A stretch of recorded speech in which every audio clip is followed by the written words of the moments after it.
Malam hari ini kajian kita kitab hadis Riyadhus Shalihin. Sebelumnya kita sedang membahas tentang bab islah atau mendamaikan orang yang bersengketa. Mendamaikan orang yang bersengketa ini merupakan amal soleh. Dalam perbuatan yang baik itu ada yang namanya istilah amalul khair, ada amalus soleh. Ada amal yang baik, ada amal yang soleh. Bedanya apa antara amal yang baik dan amal yang soleh? Kalau amal yang baik, perbuatan yang diperintah oleh Allah, dicontohkan oleh Rasulullah, dan bernilai pahala, dan manfaatnya hanya untuk diri kita saja. Itu namanya amalul khair. Amalul khair. Salat itu masuknya amalul wajibah atau masuk pada amalul khair. Baca Quran itu pun amalul khair, amal yang baik, manfaatnya untuk diri kita. Ada amalus sholih, amal yang baik diperintahkan oleh Allah, dicontohkan oleh Rasulullah, dan bermanfaat untuk orang lain. Nah, ini namanya amal soleh. Selalu amal soleh ini digandengkan dengan amanu wa amilus. Orang yang beriman ini kudu bisa beramal soleh. Tidak cukup dengan orang iman saja, tapi dirinya tidak bermanfaat untuk orang lain, belum bisa selamat. Contoh, hidupnya dari pagi sampai pagi lagi di musola aja. Pagi sampai pagi hidupnya di masjid saja. Dia sholat, beres sholat baca Quran, beres baca Quran dia ambil tasbih, dia puterin tasbih, beres muterin tasbih dia sholat lagi terus. Dalam keseharian pagi, siang, sore, malam dia kerjakan ibadah. Nah, orang itu belum termasuk orang yang soleh, hanya orang baik doang. Kenapa? Tuh di luar musola ada yang kerja bakti. Tuh di luar musola ada yang rumahnya kebakaran. Dia mah ada tetangga kebakaran, baca Quran aja. Kebakaran ya.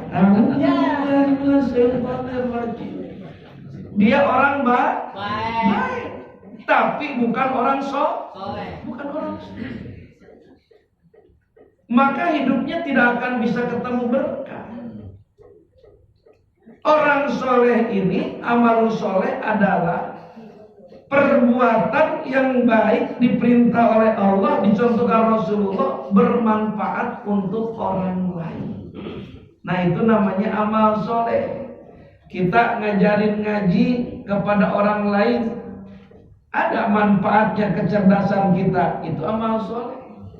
Kalau ibu ngaji doang sendirian, bapak ngaji doang sendirian, bukan termasuk orang soleh, baru orang baik doang. Kita punya tenaga hanya untuk ngerawat badan kita doang. Ada keluarga sakit, gak mau dia bopong ke rumah sakit, gak mau bopong ke kendaraan untuk berobat. Dia hanya ngurusin diri doang, tenaganya itu. Gak pernah betulin genteng orang, gak pernah betulin jalan orang, gak pernah nyapu luar daripada rumahnya. Bukan orang yang soleh, baru orang baik doang. Tenaganya hanya manfaat untuk dirinya. Dia punya harta, hartanya itu hanya untuk ngenyangin perutnya doang. Hartanya itu hanya untuk menutupi kain atau bajunya doang. Tidak dirasakan manfaat hartanya oleh orang lain. Maka dia ahli ibadah, bukan orang soleh, baru orang baik. Tapi kalau hartanya dirasakan manfaat oleh orang lain, tenaganya dirasakan manfaat oleh orang lain, baru itu amalus salih. Dan yang akan menyebabkan kita banyak mendapatkan rahmat Allah itu dari perbuatan amal soleh yang kita kerjakan. Kita membantu, kita berbuat baik terhadap orang lain, baru banyak kesempatan peluang mendapatkan rahmat Allah. Kata Nabi juga, irhamu man fil ardi, kasihanilah, sayangilah makhluk yang ada di bumi. Yarhamkum man fis sama, pasti kamu akan disayang oleh makhluk yang ada di langit. Jadi kalau nyayangin diri kita, belum tentu akan disayang ahli langit. Belum menyayangi orang lain. Cari orang yang butuh kasih sayang kita. Banyak di sekitar kita janda-janda muda. Itu dia. Yang membutuhkan kasih sayang. Iya. Ya jangan sampai menyayangi janda muda sementara istri di rumah merana. Tujuan ingin berbuat amal soleh, tapi mulakai hati yang di rumah, maka tarik-tarikan gak bakal bisa berkah, malah susah. Nah, jadi kita ini harus perbanyak amal soleh, sesuatu yang bermanfaat hidup kita untuk orang lain. Tebar kasih sayang kita untuk orang lain. Irhamu man fil ardi, yarhamkum man fis sama. Sayangilah makhluk yang ada di bumi, maka kalian akan disayang oleh makhluk yang ada di langit. Kalau kita belum menyebar sayang, belum menyebar kasih kepada makhluk-makhluk yang ada di bumi, baik manusia, binatang, tumbuhan, maka belum bisa memancing ahli langit menyayangi kita. Gak bakalan. Apalagi kalau kasih sayang kita dicurahkan untuk orang yang sudah berkorban untuk hidup kita. Ibu, tuangkan kasih sayang kita untuk orang-orang yang sudah berjuang untuk hidup kita. Bapak, di saat mereka sudah tidak berdaya berbaring, di saat mereka itu sudah lemah, tidak ada lagi kekuatan, kita kerahkan kasih sayang kita untuk mereka, maka penduduk langit itu akan menuangkan kasih sayangnya untuk kita. Nah, maka perbanyaklah amal soleh. Dan hadis yang sedang kita bahas ini adalah mendamaikan orang yang bersengketa. Ini salah satu perbuatan amal soleh, karena bermanfaat untuk orang lain. Ini mah ada orang yang berantem hanya buka gordeng doang, ngintip doang. Nah, mampus lo. Ya mati lu mati. Astagfirullah. Aina imanukum? Di mana iman kalian? Di saat ada orang berantem, di saat ada orang yang sedang bertengkar, ini malah ngintip doang. Suka ada yang udah gitu nggak? Banyak. Banyak. Yang jelas bukan perang jalan tali, benar begitu bukan? Maka akan dipertanyakan, di mana imanmu? Mendamaikan orang yang sedang bersengketa, ini adalah perbuatan amal yang soleh. Kalau mampu mendamaikan itu dengan yang namanya tangan, ya rubah dengan tangan. Pegang dua-duanya. Diam-diam. Kayak bukan orang tua saja. Udah diam. kalau berani. Kalau berani. Kata Nabi, kalau nggak berani karena badannya lebih gede dibanding kita, pabilisani dengan lisan. Bilangin sama kita, Pak, malu sama tetangga. Bu, malu. Udah, masuk. Gitu. Ngomonglah, jangan diem. Kalau berani. Ngomong juga nggak berani. Takut dibalikin. Lu siapa lu? Ini urusan gue.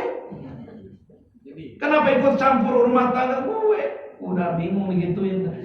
Ya kalau emang nggak bisa ngomong dengan lisan, udah kita diem saja. Tapi hati dongkol, kesel atas pertengkaran tersebut. Itu selemah-lemahnya iman. Tapi kalau kita menonton doang, tidak ada dongkol, tidak ada kesel, tidak ada gimana, berarti tidak ada iman kita. Maka kita akan kebagian dosa bersama. A'udzubillah min dzalik. Nah, maka di saat ada orang bersengketa, saudara dengan saudara, tetangga dengan tetangga, pastikan ambil suatu tindakan. Ini adalah ladang amal soleh kita. Bisa jadi dengan kita bertindak untuk mendamaikan di antara mereka berdua akan menyebabkan kita mendapatkan rahmat Allah, dan rahmat Allah itu berupa tiket ke surganya Allah. Jadi gara-gara peduli, jangan sampai cuek dalam hidup kita ini. Nah, kemarin terakhir sampai hadis nomor dua. Sekarang yang ketiga. Betul. Sekarang hadis yang nomor 3. Silakan bil barakah dibaca terlebih dahulu. A'udzu billahi minasyaitonir rajim. Bismillahirrahmanirrahim. Wa an Aisyah radhiyallahu anha qalat sami'a Rasulullah sallallahu alaihi wasallam sauta khusumin bil babi 'aliyatin aswatuhuma wa iza ahaduhuma yastawdi'u akhira wa yastarfiquhu fi syai'in wa huwa yaqulu wallahi la af'alu fa kharaja 'alaihima Rasulullah sallallahu alaihi wasallam faqala aynal muta'alli 'ala Allahi la yaf'alul ma'rufa faqala ana ya Rasulullah falahu ayyu zalika ahabbu muttafaqun alaih. Dari Aisyah radhiyallahu anhu berkata, Rasulullah sallallahu alaihi wasallam mendengar suara pertengkaran yang sangat keras di depan pintu, di mana salah seorang di antara keduanya itu minta keringanan dan minta dikasihani dalam masalah hutang kepada yang lain. Tetapi yang lain menjawab, demi Allah, saya tidak akan memenuhi permintaanmu. Kemudian Rasulullah Shallallahu Alaihi Wasallam keluar dan mendekati kedua orang itu serta bertanya, mana orang yang bersumpah dengan menyebut nama Allah untuk tidak akan berbuat kebaikan? Ia menjawab, saya, wahai Rasulullah. Maka bagi orang itu apa saja yang ia sukai. Riwayat Bukhari dan Muslim. Jemaah yang dirahmati Allah, suatu saat Rasulullah itu mendengar orang bertengkar di dekat rumah beliau. Ternyata orang yang bertengkar ini adalah ribut masalah penagihan hutang. Yang satu ditagih oleh orang yang menghutangkan, tapi yang menghutang ini belum bisa bayar dan minta diringankan untuk ditangguhkan pembayarannya. Itu umpamanya si A minjem ke si B, nah si B datang nih nagih utang, sementara si A belum punya untuk bayar. kemudian minta keringanan si A ini, "Dek, tolonglah beri waktu, barang seminggu ke depan saya akan berusaha untuk mencari dulu, membayar utang kepada kamu." Nah, kemudian jawab si B, dia berteriak begini, "Demi Allah, demi Allah, saya tidak akan memenuhi daripada permintaan. Nggak bakalan. Pokoknya bayar, hari ini bayar. Kalau tidak, keluar dari rumah ini. Saya sita rumah ini." Pas mendengar seperti itu, Rasulullah keluar. Ada apa ini, kata Rasul? Siapa tadi yang mengucapkan sumpah dengan menyebut nama Allah? Siapa? Saya, ya Rasul. Kata Rasul, jangan pernah kamu menyebut nama Allah, bersumpah dengan mengatasnamakan Allah untuk menghalangi suatu perbuatan baik. Ini catat semuanya. Jangan pernah bersumpah dengan menyebut nama Allah untuk menghalangi perbuatan baik.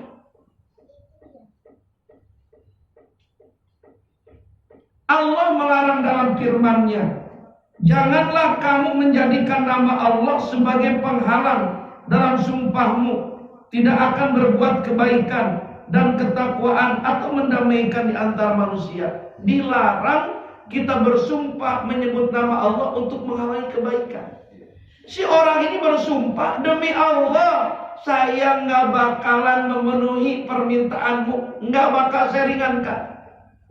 Nah, berarti dia bersumpah untuk tidak melakukan pemberian keringanan kepada orang yang minta keringanan. Jadi dia bersumpah menghalangi sumpahnya itu berbuat baik. Haram itu nggak boleh. Jangan bersumpah, itu berat sekali. Jangan bersumpah untuk menghalangi melakukan suatu kebaikan. Padahal kan ada kebaikan. Ada kebaikan nggak? Apa tuh kebaikannya? Membantu, meringankan. Ya udah, kalau gitu aneh kasih waktu seminggu. Ya, saya tunggu sampai hari Minggu depan, saya kemari lagi. Itu kebaikan bukan? Kebaikan. Tapi dia tidak lakukan, malah bersumpah dengan nama Allah. Nah, sumpahnya ini menghalangi kebaikannya itu. Itu haram hukumnya. Menyebut nama Allah untuk menghalangi melakukan suatu kebaikan. Kita akan dituntut oleh yang punya nama, yaitu Allah. Kenapa? Karena nama Allah dijadikan tameng untuk melakukan ketidakbaikan.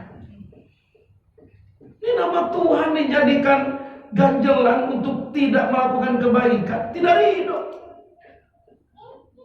So, nama siapa dijadikan untuk melakukan keburukan? Pokoknya saya nggak ikut ngaji ke Nurul Ilmi ini karena Pak Ateng ngelarang saya. Nama Pak Ateng dijadikan ganjelan untuk melakukan kebaikan. Terima nggak kira-kira? Nggak terima. Pasti bakal nuntut. Ini pencemaran nama baik. Pencemaran nama baik. Nah, apalagi yang dijadikan sumpah untuk menghalangi suatu kebaikan itu adalah nama Tuhan. Haram itu hukumnya. Gak boleh. Sampai kalau umpamanya kita bersumpah untuk melakukan sesuatu dengan nama Allah, maka kalau ingin hilang dosanya kudu bayar kifarah. Kalau kita tabrak itu sumpah. Contoh begini. Umpamanya saking kesinggung hatinya, Demi Allah, saya nggak bakalan lagi nginjekin kaki di musola Nurul Ilmi. Demi Allah, nggak bakalan. Hati gue sak. Kan itu.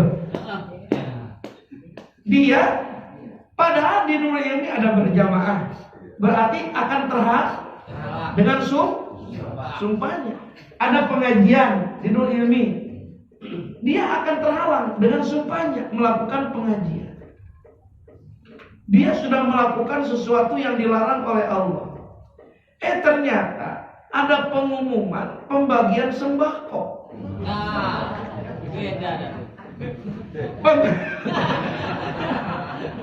Ada pengumuman pembagian sembako dan dilaksanakan di dalam ruangan musola Nurul, dan dia dapat kupon.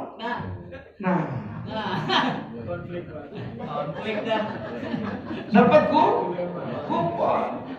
Pas ditanya yang baru pulang, amplopnya berapa? Gope. Gope nih.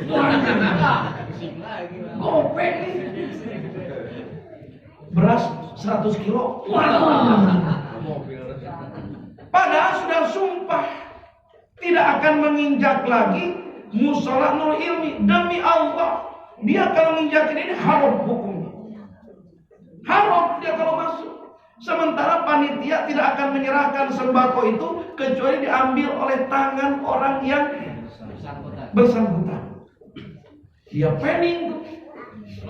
Demi beras, demi sembako, demi uang, dia masuk ke Nurul Ilmi. Nah, berarti dia sudah nabrak sumpah. Dia sudah melakukan dosa besar. Dia menabrak sumpahnya. Tuh, makanya jangan bersumpah dengan nama Tuhan untuk menghalangi suatu kebaikan. Maka di saat ditabrak itu pelaku dosa besar. Maka konsekuensinya supaya dia hilang daripada dosanya tersebut, dia harus bayar kifarat. Kifarat apa? Kifarat sumpah. Dia puasa 3 hari berturut-turut. Bayar. Karena dia sudah menabrak sumpahnya, puasa 3 hari berturut-turut. Kalau nggak sanggup 3 hari berturut-turut, maka ganti dengan memberikan makan kepada 10 orang miskin. Tuh, saking beratnya kalau kita bersumpah dengan menyebut nama Allah. Apalagi untuk menghalangi suatu perbuatan baik. Jangan.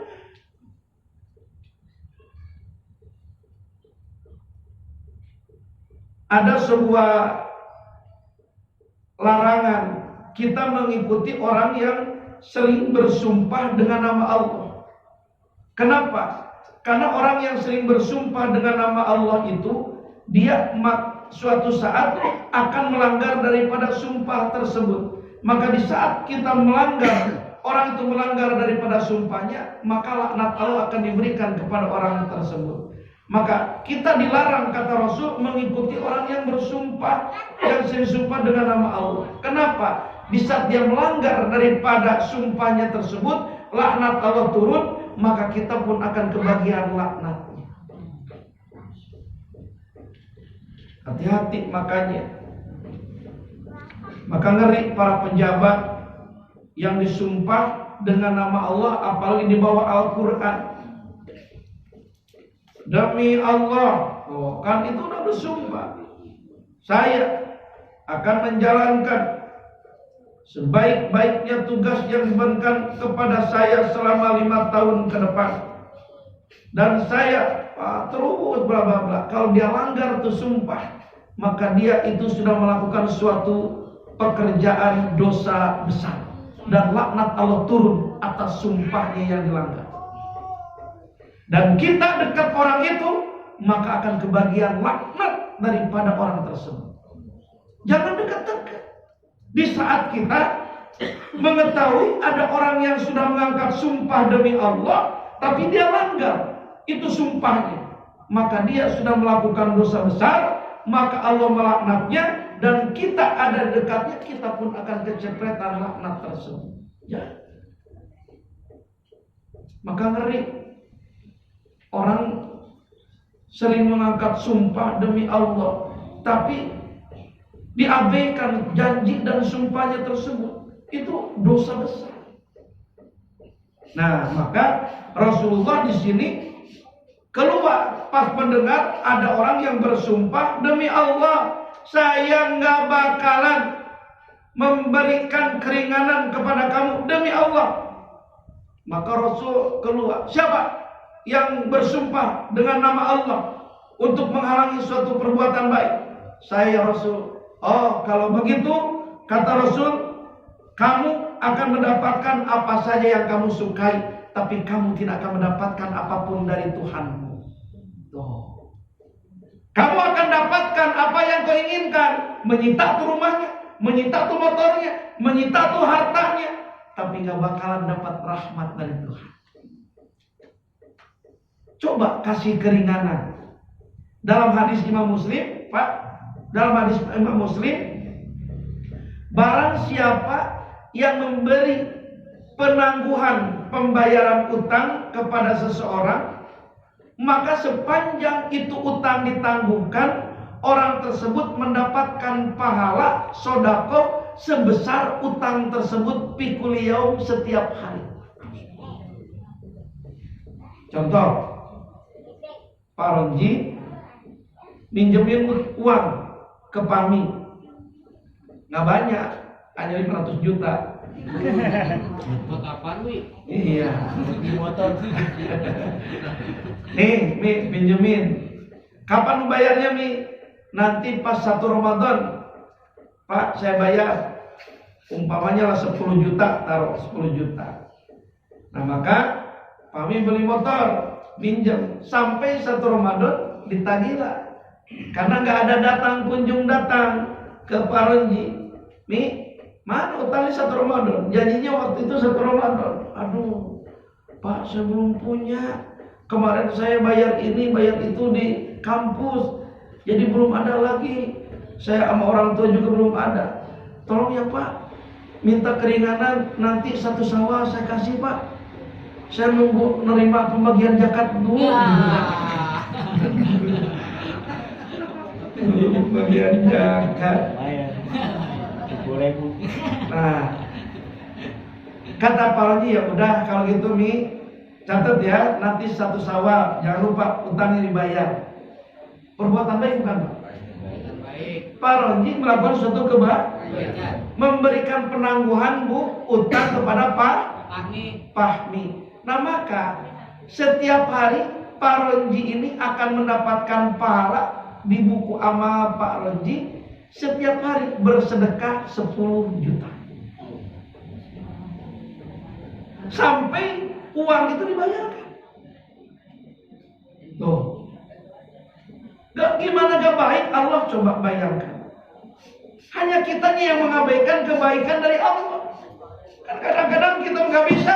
Model tadi itu di zaman Rasul, demi Allah gak bisa, saya gak bakalan kasih keringan lagi, pokoknya bayar hari ini juga, saat ini juga. Padahal kalau diberikan ketangguhan, dalam hadis Imam Muslim, ditunda seminggu, sebulan, atau 3 bulan, maka sampai itu uang dibayar oleh Pami ke Pak Ronji bakal mendapatkan pahala sodako sebesar utang Pami tersebut. Jadi setiap hari sama dengan sodako 10 juta, 10 juta, 10 juta, 10 juta, 10 juta, 10 juta.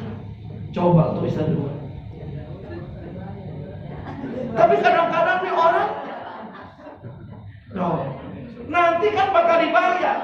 Bayangkan uang kembali, pahala sodako sudah bergunung-gunung.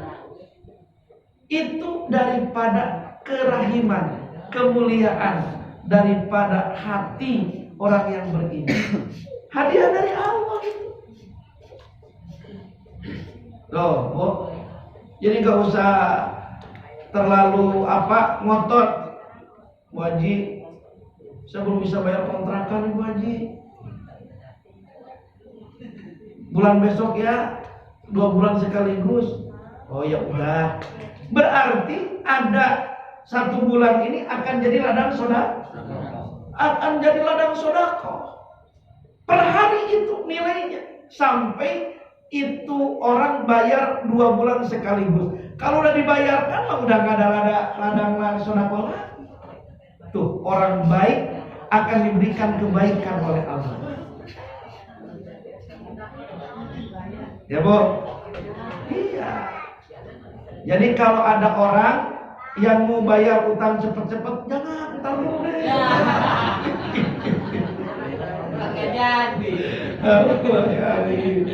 Jangan kalau begitu. Ini memberikan keringanan pada orang lain di saat orang lain itu belum bisa membayar utang. Ini akan menjadi nilai kebaikan, dan kebaikan itu Rasul katakan, hadis Imam Muslim riwayatnya, orang itu akan mendapatkan nilai sedekah sebesar jumlah uang tersebut pikul yaum, tiap hari. Masya Allah.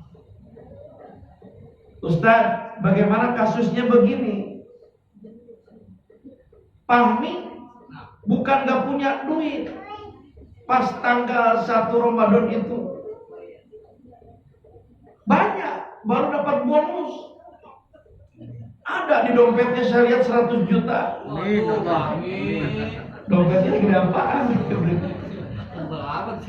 Tapi pas ditagih sama Pak Ronji, Pahmi mengelak terus. Pak, nanti dulu dah ya. Bapak mah orang baik ini. Mengelak ditagih, padahal janjinya tanggal 1 daripada Ramadan.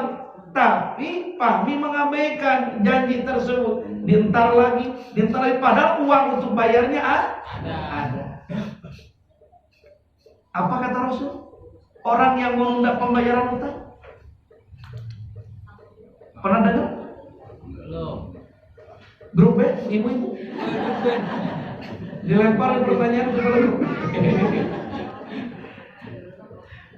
Orang yang punya utang, untuk bayarnya ada, tapi ditunda pembayarannya. Dia pakai dulu, diulur-ulur. Hadis Imam Muslim pula. Maka orang yang menunda pembayaran hutang yang sudah jatuh tempo, untuk bayarnya ada,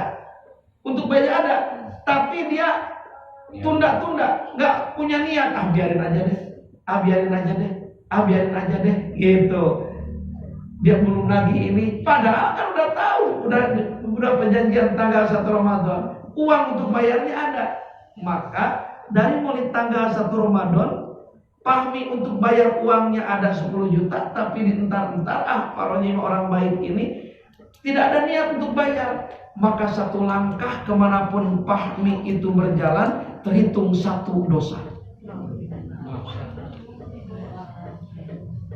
Kemanapun Pahmi berjalan, setiap langkah itu terhitung 1 dosa. Makin banyak berjalan, makin banyak berdosa. Sampai berangkat ke Masjidil Haram, maka langkahnya bukan dapat rahmat, tapi itu terhitung dosa.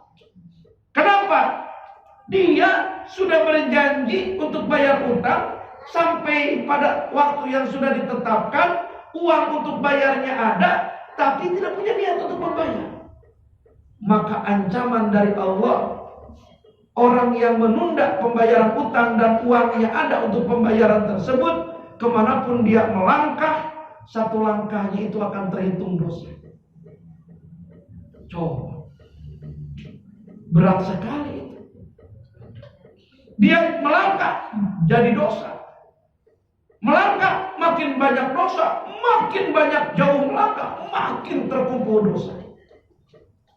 Makanya kalau punya utang dan sampai pada jatuh tempo, kemudian uangnya ada untuk bayar. Karena nanti hidup kita ke depan akan diganduli dengan sulitnya dapat berkah, dengan sulitnya mendapatkan kemudahan, dikarenakan hilang berkah daripada kita mengabaikan janji pembayaran utang tersebut. Nafsul mukmin mu'allaqatun bidaini. Jiwanya orang mukmin itu digantungkan dengan utang-utang. Berat nanti hidup ke depan, nggak bakal bisa berkah. Bayar kalau emang uangnya untuk ada, tapi habis berkah uang saya. Kan itu bukan uang kita, uang orang yang kita pinjam, berikan. Ini kadang suka ada orang minjemnya gampang.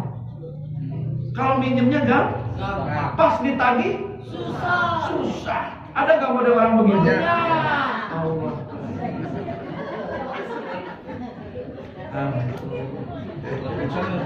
Di sini ada nggak di sini?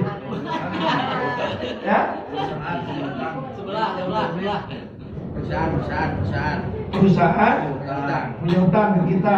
Iya, terus dia udah punya duit bayar tapi nggak bayar tuh, sama lah itu kasusnya gitu. Iya, maka yang ownernya itu perusahaan, pimpinan itu perusahaan akan menanggung dosa tersebut. Kalau dia udah mau bayar ada gitu. Iya, karena kan si perusahaan itu uangnya ada, tapi kenapa hak orang nggak diberikan? Bukan perusahaan yang menanggung dosanya, si pelaku perusahaan tersebut. Dia tahu ada hak orang di situ dan uang untuk dikembalikan pada yang haknya ada, tapi kenapa ditahan? Nah, yang nahannya ini yang akan kena imbas dosa. Kemanapun dia melangkah, satu langkahnya itu terhitung dosa. Berat. Maka kalau boleh malah jangan sampai punya utang dalam hidup. Ya, Bu? Ibu-ibu sih ngedit panci. Ya.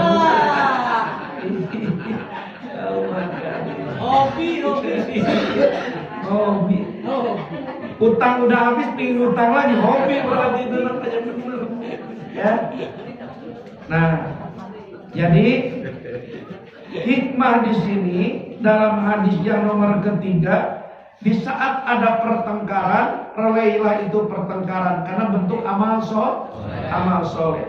Di saat pertengkaran itu sudah membawa nama Allah untuk menghalangi suatu perbuatan baik, maka kita harus bilangin dan harus melarang orang tersebut jangan sampai bersumpah dengan mengatasnamakan Allah untuk melakukan suatu kebaikan. Itu haram. Itu akan mengundang daripada laknat Allah. Beritaukah? Maka kita akan mendapatkan nilai kebaikan dengan mendamaikan orang tersebut. Nah, ini namanya amal soleh.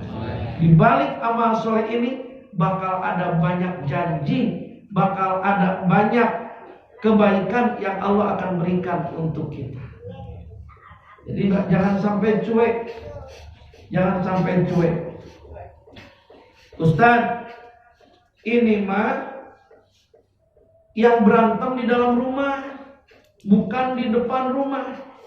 Boleh nggak saya masuk ke dalam rumah orang tersebut untuk melerai? Boleh nggak, Pak? Kalau yang baik mah boleh. Ini di dalam rumah nih, Pak. Orang ribut. Sampai lemari terbang ke sana kemari. Udah ribut dah gitu kan. Kita samping rumahnya, Bu, tahu. Waduh, ribut lagi nih. Nah, Boleh nggak kita masuk ke rumah orang tersebut? boleh. Bu, boleh nggak, Bu? Hah? Nggak boleh kok. Boleh nggak? Karena tuh lagi berantem, kita untuk mendamaikan, boleh nggak? Boleh. Nggak boleh. Nggak boleh. Kecuali orang tersebut berteriak minta bantuan. Kalau tidak berteriak minta bantuan daripada yang lain, jangan. Malah kita akan dibalik sekat. Kita yang akan dibalik sekat. Apa urusan lu? Ini rumah tangga gue, gitu kan? Rumah tangga saya. Nggak ada urusannya dengan kamu. Itu. Satu, nggak boleh kalau kita tidak diminta bantuan. Yang kedua, kalau kita ada kerabat, hubungan saudara dengan yang berantem, baru boleh. Kita tetangga sekaligus saudara, ada kerabat.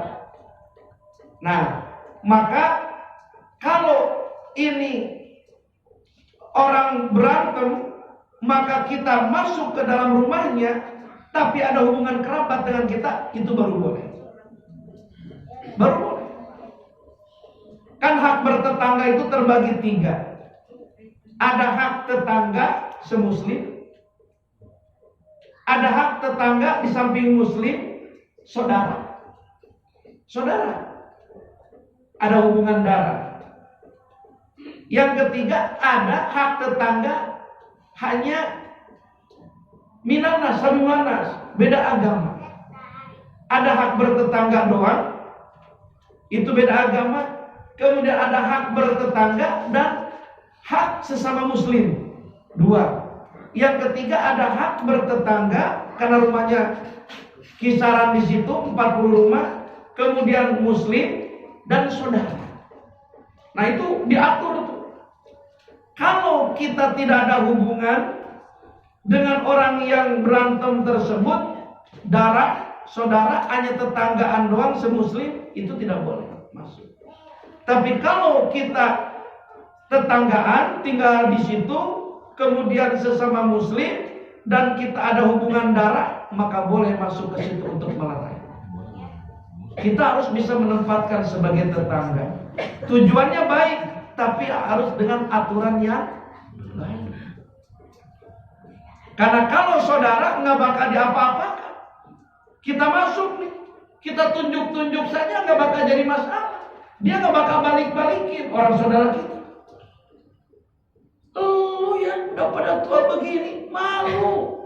Gue jadi saudara pada jadi malu tuh, dia tetangga. Tuh, jadi bisa untuk menasehati. Tapi kalau bukan saudara nggak bisa, bakal dibalikin. Nah, maka mendamaikan orang ini perbuatan amal soleh, tapi harus lihat posisi kadar kita seperti apa.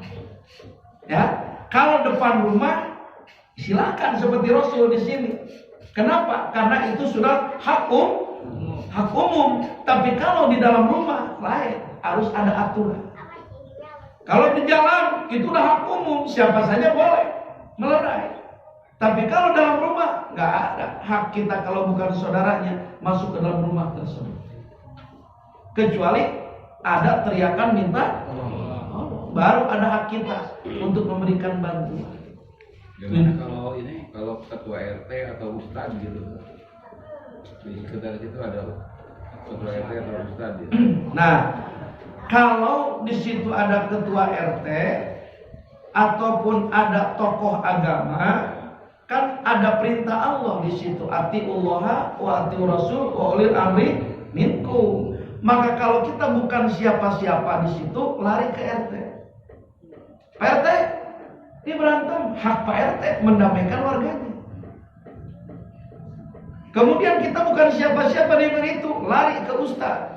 Ustadz, tolong tuh si ibu anu bapak anu ini. Maka ada hak si Ustadz untuk menasihati daripada tetangganya. Jadi kalau kita bukan siapa-siapa, bukan bagian daripada ulil amri, tak ada. Harus lihat kadarnya. Tetangga kita kadar apa di situ. Nah, itu jemaah. Jadi mendamaikan ini adalah amal soleh. Kalau orang berantem di jalan itu hak semuanya untuk melerainya. Dan apabila orang itu bersumpah mengatasnamakan Allah, kemudian untuk menghalangi dari suatu perbuatan baik, maka wajib ditegur oleh kita.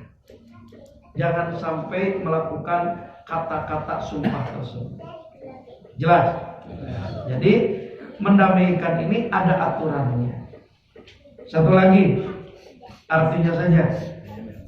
Bismillahirrahmanirrahim.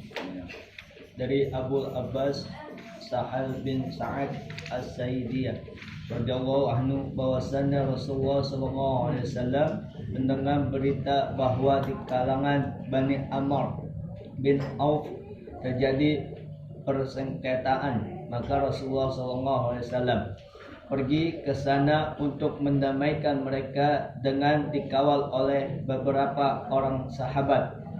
Setelah selesai mendamaikan, beliau ditahan untuk dijamu sedangkan waktu sholat telah tiba. Maka Bilal datang kepada Abu Bakar radhiyallahu anhu dan berkata, "Wahai Abu Bakar, sesungguhnya Rasulullah sallallahu alaihi wasallam sedang ditahan untuk dijamu oleh Bani Amr. Maka bagaimana kalau engkau menjadi imam bagi orang-orang yang akan sholat? Abu Bakar menjawab, ya, kalau kamu menghendaki demikian. Kemudian Bilal beriqamah dan majulah Abu Bakar, ia bertakbir dan orang-orang pun mengikuti takbirnya. Kemudian datanglah Rasulullah SAW dengan berjalan di sela-sela shaf, lantas berdiri pada shaf pertama. Orang-orang bertepuk tangan, tetapi Abu Bakar radhiyallahu anhu tidak menoleh di dalam salatnya itu. Ketika orang-orang ramai bertepuk tangan, maka ia menoleh dan ia melihat ada Rasulullah SAW. Beliau memberi isyarat kepadanya agar meneruskan sholatnya, tetapi Abu Bakar radhiyallahu anhu mengangkatkan tangannya sambil memuji kepada Allah dan melangkah mundur sehingga ia berdiri pada shaf pertama.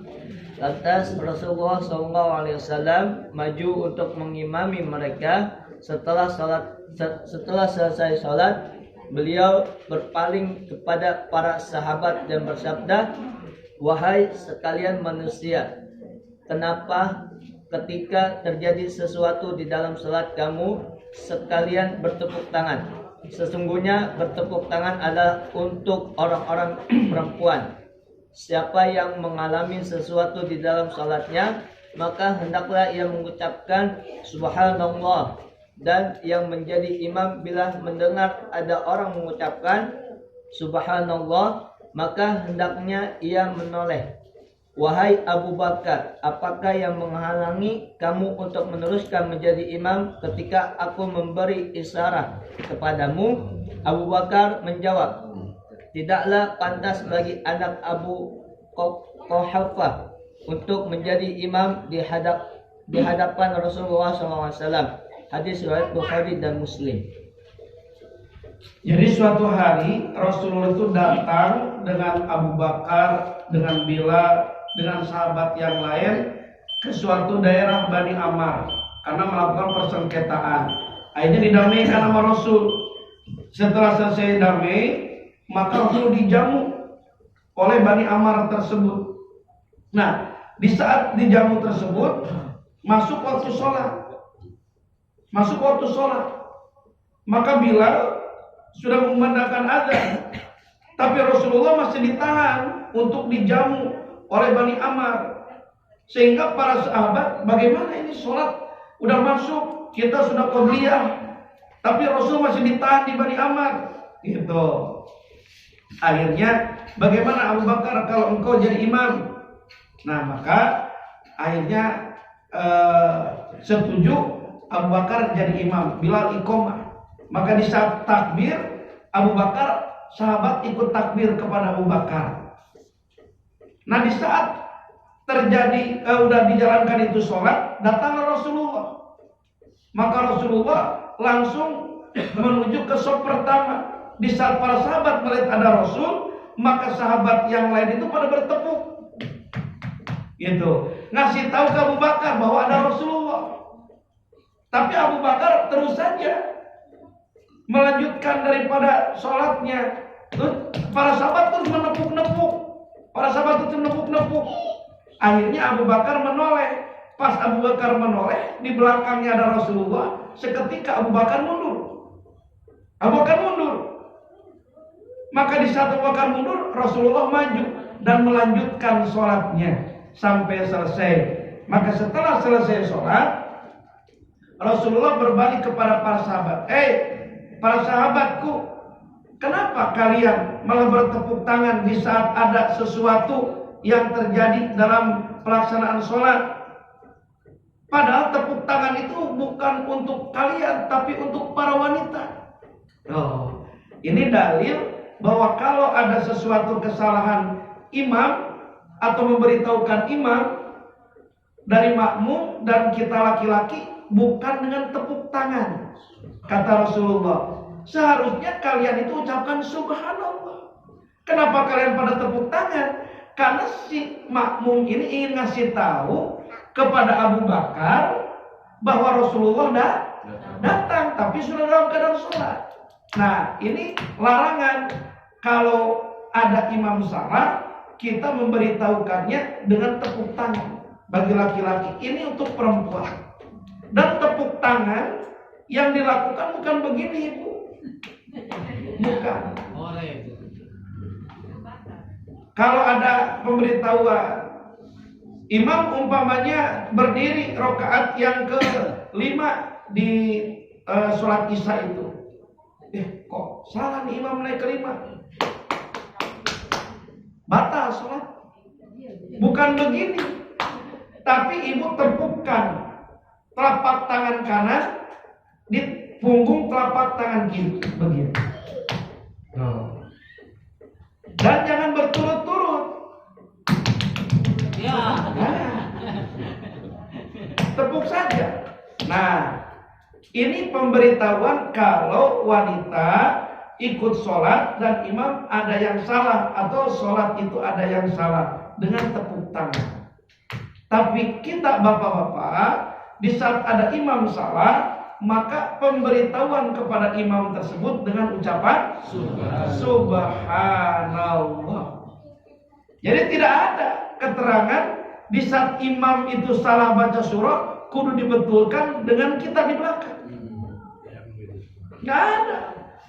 Banyak suka ada yang nimbrung di belakang. Betul? Wattini waz-zaituni wa turi sinina wa hadzal baladil amin. Laqad khalaqnal insana fi ahsani taqwim thumma radadnahu asfala safilin. Innal ladzina amanu wa 'amilus solihati wa tawassaw bil haqq. Innal ladzina amanu wa tawassaw bil. Lupa tuh imam. Nah di belakang ada yang nyeletuk. Subhanallah. Palahum.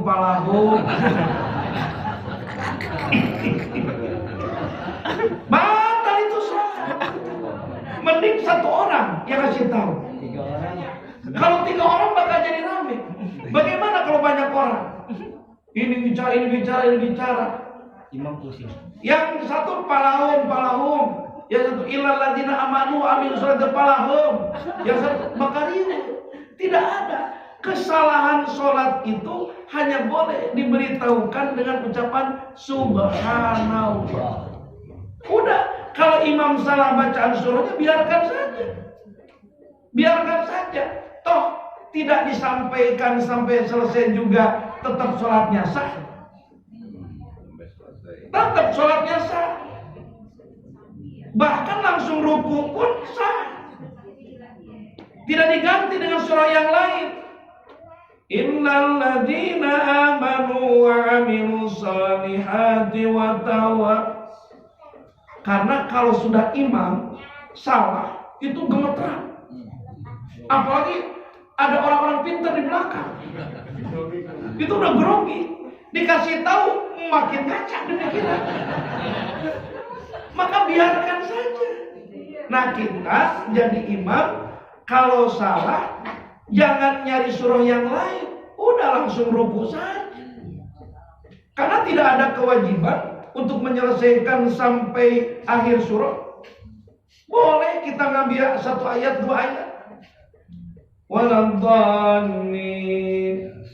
Bismillahirrahmanirrahim. Yasin. Allahu Akbar. Boleh. Tidak ada kewajiban untuk menyelesaikan sampai wal itu dijawab. Jadi kalau salah di bacaan surah, nah cukup Subhanallah. Biar imam yang mikir. Kalau tidak ketemu dengan pikiran imam, maka imam langsung ruku saja. Biasanya kalau pindah ke surah yang lain, pikiran sudah ngawur. Rancu lagi.